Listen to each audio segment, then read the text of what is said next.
नमस्कार दोस्तों, स्वागत है आपका आपके अपने YouTube चैनल में जिसका नाम है inspiring story with Jagdambe Shukla. आज हम दोस्तों आपके सामने MS सुब्बालक्ष्मी की जीवनी लेकर आए हैं। MS सुब्बालक्ष्मी का जन्म 16 सितंबर सन 1916 में मदुरई तमिलनाडु के मंदिर में हुआ था और उन्हें इस नाते देव कन्या के रूप में कुंभजा कहा जाता था। उनको भक्ति गायन के संस्कार वहीं से मिले थे।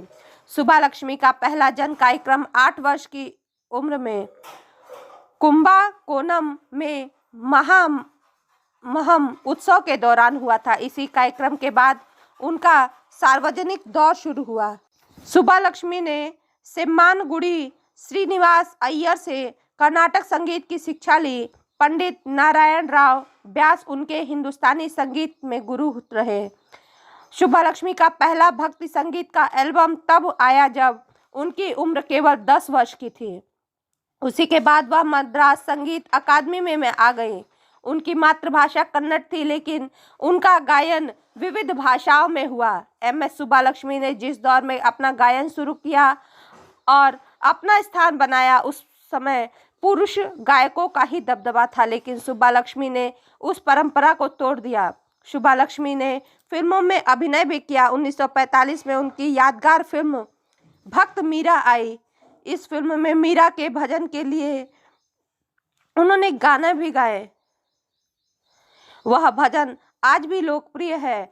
इनकी अन्य फिल्मों में सेवा सदनम, सावित्री, तमिल में मीरा आई, लेकिन बाद में इन्हें लगा कि वह गायन के क्षेत्र में ही काम करना ज़्यादा पसंद करेंगी। कर्नाटक संगीत की इस गायिका की सुरीली आवाज़ों के लाखों प्रशंसक हैं। अपने छोटी आयु से ही संगीत की शिक्षा आरंभ की और 10 वर्ष की उम्र में अपना पहला डिस्क रिकॉर्ड किया। इसके बाद आपने सेम्मानगुड़ी श्रीनिवास अय्यर से कर्नाटक संगीत में तथा पंडित नारायण राव व्यास से हिंदुस्तानी संगीत में उच्च शिक्षा प्राप्त की। आपने 17 साल की आयु में चेन्नई के विख्यात म्यूजिक एकेडमी में संगीत कार्यक्रम पेश किया। संगीत के अलावा सुब्बालक्ष्मी ने कई फिल्मों में अभिनय भी किया। उनका जो गाना है, मधुर गाना, आज भी लोगों के दिलों में गूंजता है। मोरे तो गिरधर गोपाल दूसरों न कोई। लता मंगेशकर ने आपको तपस्विनी कहा। उस्ताद बड़े गुलाम अली ने आपको सुस्वरा लक्ष्मी पुकारा तथा किशोरी आमोनकर ने आपको 8वां सुर कहा, जो संगीत के 7 सुरों से ऊंचा है। महात्मा गांधी और पंडित जवाहरलाल नेहरू ने भी आपके संगीत की प्रशंसा की। इस अवसर पर महात्मा गांधी ने कहा कि अगर श्रीमती सुब्बालक्ष्मी हरि तुम हरो जन की पीर भजन को गाने के बजाय बोल भी दे तो भी वह भजन किसी और गाने से अधिक सुरीला होगा। साल 1938 में फिल्म सेवा सदनम में उन्होंने अपना फिल्मी करियर शुरू किया।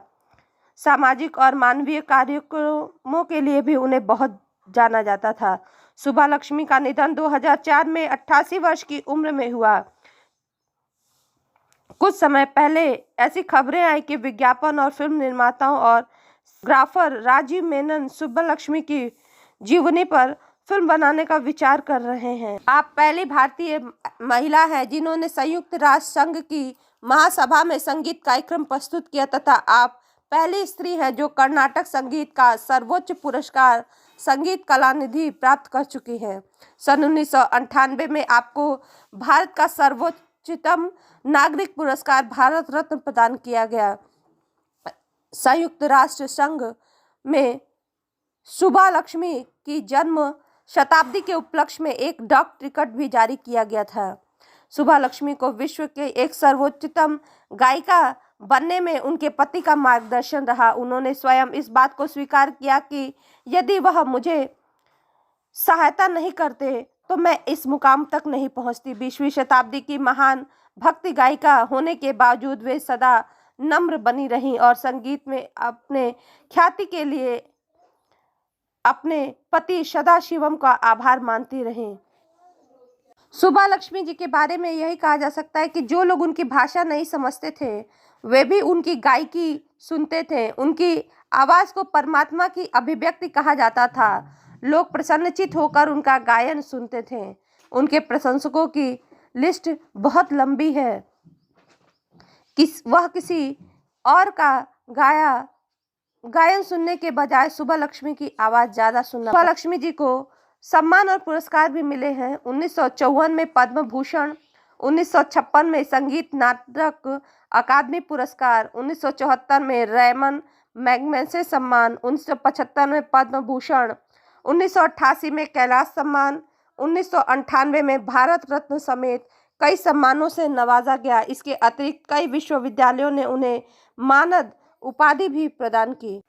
1990 में इंदिरा गांधी अवार्ड और 1988 में कालिदास सम्मान से भी विभूषित किया गया। धन्यवाद दोस्तों। यदि आपको मेरा ये वीडियो अच्छा लगा हो तो प्लीज़ इसे लाइक शेयर सब्सक्राइब करना ना भूलें।